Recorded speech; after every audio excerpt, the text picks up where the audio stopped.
बघा, 29 जून 2026ला ज्येष्ठ पौर्णिमा, यालाच आपण वटपौर्णिमा देखील म्हणतो. स्त्रियांचा अगदी आवडता आणि खूप महत्त्वाचा सण मानला जातो. आणि या दिवशी मन्वंतरी तिथी येत आहे. आता मन्वंतरी तिथी म्हणजे काय? बघा, ब्रह्माचा एक दिवसाला एक कल्प म्हणतात आणि एक कल्पमध्ये 14 असे मन्वंतर आणि ज्या दिवशी मन्वंतर तिथी प्रारंभ होते त्या तिथीला मन्वंतर तिथी म्हणतात. तर बघा, मन्वंतर तिथी ही खूप महत्त्वाची असते आणि असे म्हटले जाते, आपल्या पुराणानुसार वर्णन करण्यात आलेले आहे. मन्वंतर तिथीच्या दिवशी जे काही तुम्ही दान धर्म पुण्यकर्म कराल, जप तप दान धर्म जे काही कराल तुम्ही, ते अक्षय पुण्य देऊन आपल्याला मिळते आणि अक्षयपटीने त्याचे फळ प्राप्त होत असते आपल्याला. तर बघा, या दिवशी वटसावित्रीची पौर्णिमा सुद्धा आहे आणि मन्वंतर तिथी आहे, युगादी तिथी आहे. युगादी तिथी पण खूप महत्त्वाची मानली जाते. या काळात जे काही तुम्ही कराल ते आपल्याला अनंतपटीने फळ मिळवून देते. तर बघा, सगळ्यात महत्त्वाचं या दिवशी जे काही तुम्हाला करायचं आहे, पितरांसाठी संतुष्ट होण्यासाठी आपल्याला सगळ्यात महत्त्वाची तिथी म्हणजे मन्वंतर तिथी मानली जाते. या दिवशी जेव्हा मन्वंतर तिथी दिवशी जेव्हा तुम्ही पितरांना पितृतर्पण करणार असाल, तेव्हा 2000 वर्षांपर्यंत पितृ तृप्त होतात असे आपल्या पुराणांमध्ये वर्णन करण्यात आलेले आहे. मग बघा, पितृतर्पण कसे करायचे आहे याच्या आधी पण मी खूप वेळेस सांगितले आहे. पितृतर्पण खूप महत्त्वाचे आहे. बघा, तुम्हाला सांगते, तुम्हाला वेळात वेळ काढून तुम्ही पितृतर्पण करा, पण करा, नक्की करा. कारण पितृदोष एवढा प्रखर महादोष आहे घराला लागलेला. ज्यांचे पितृ ना संतुष्ट नसतील ना, त्यांच्या घरात नेहमी वाईट गोष्टी घडतच असतात, चांगलं काहीच घडत नाही. आणि बघा, मागे आजार लागलेले असतात, काहीतरी घरात घडत असतं, मुलं संतती असेल तर ती चांगली नसते, किंवा काही ना काही दुखणे बहाणे आजार असं काही ना काही, किंवा आवाढव्य खर्च वाढून बसलेले असतात. अशा बऱ्याच गोष्टी असतात. त्यामुळे घरात शांतता नसणे, नेहमी कटकट होणे, ह्या गोष्टी म्हणजे बघा, किंवा घरात मूलबाळ नसणे, या गोष्टी म्हणजे बघा आपल्या पितृ संतुष्ट नसल्याचं कारण आहे. बघा, त्यामुळे पितृतर्पण नक्की करा. घरात सगळ्यात महत्त्वाचं बघा, पौर्णिमेच्या दिवशी तुम्हाला काय करायचं आहे ते सांगते मी. पौर्णिमेच्या दिवशी सकाळी लवकर उठा. लवकर उठल्यानंतर तुम्हाला जर पितृतर्पण करायचं असेल सकाळीच, किंवा तुम्ही दुपारी 12 वाजता पण करू शकता, पण त्याच्यासाठी तुम्हाला उपाशी राहावं लागेल. आता वट सावित्रीची पौर्णिमा आहे, त्याच्यामुळे उपाशी तर राहावंच लागणार आहे, उपवास तर घडणारच आहे. त्यामुळे तुम्ही 12 वाजता तुम्ही पितृतर्पण करू शकता. नाही जमलं तर सकाळी लवकर उठून उपाशीपोटी तुम्हाला पितृतर्पण करायचं आहे. ते कसं करायचे? तर सगळ्यात महत्त्वाचं, तुम्हाला गीतेचा 7वा एका तांब्यामध्ये जल घ्या, त्याच्यामध्ये थोडंसं गंगाजल असेल तर मिक्स करा, नाहीतर ते राहू द्या.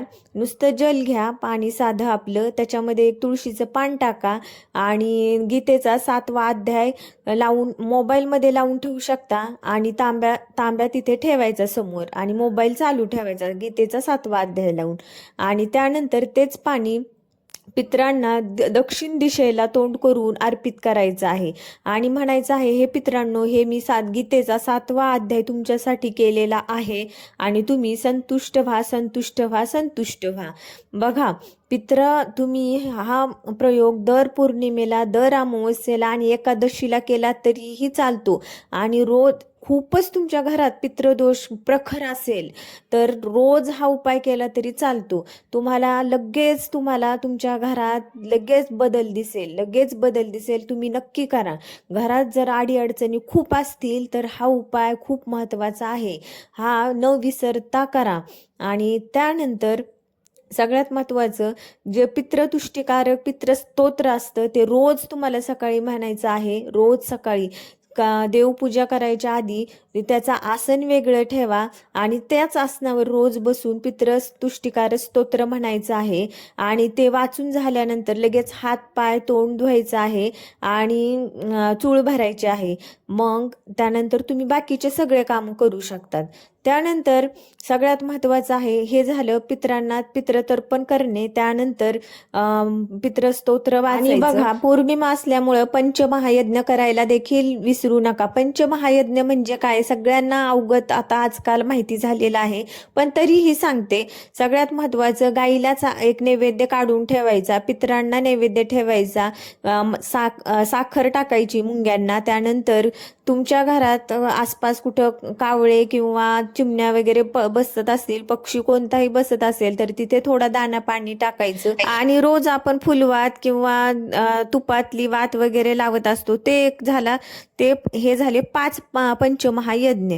आणि ह्यानी अनेक पटींनी आपल्याला लाभ होतो, पुण्य मिळते, आणि हे खूप पुण्याचं काम आहे. त्यामुळे होईल तेवढे प्रयोग केले आणि उपाय केले तर घरात बऱ्यापैकी आपल्या घरातलं दारिद्र्य संपतं, सुख शांती समृद्धी नांदते.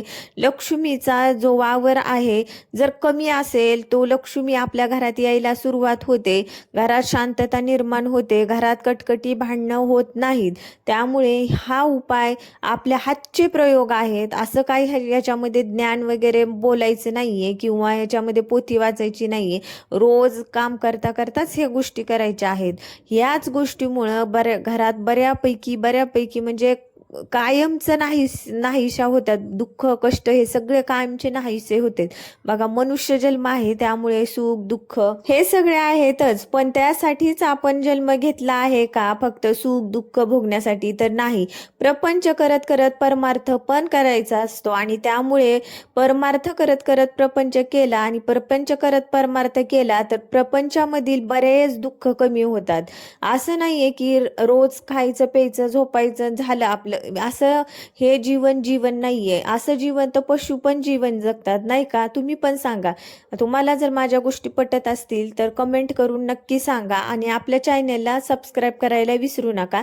तर बघा, सगळ्यात महत्त्वाचे हे उपाय आहेत पौर्णिमेच्या दिवशी. आता पौर्णिमेच्या दिवशी स्त्रियांनी ओटी कशी भरायची किंवा वडाची पूजा कशी करायची याच्याबद्दलही मी व्हिडिओ अपलोड केलेला आहे, तो जाऊन नक्की चेक करा. आणि तुम्हाला जर हा व्हिडिओ आवडला तर एक लाईक करायला विसरू नका. भेटूयात नंतर अशाच एका नवीन माहितीसह. धन्यवाद. श्री स्वामी समर्थ. रामकृष्ण हरी.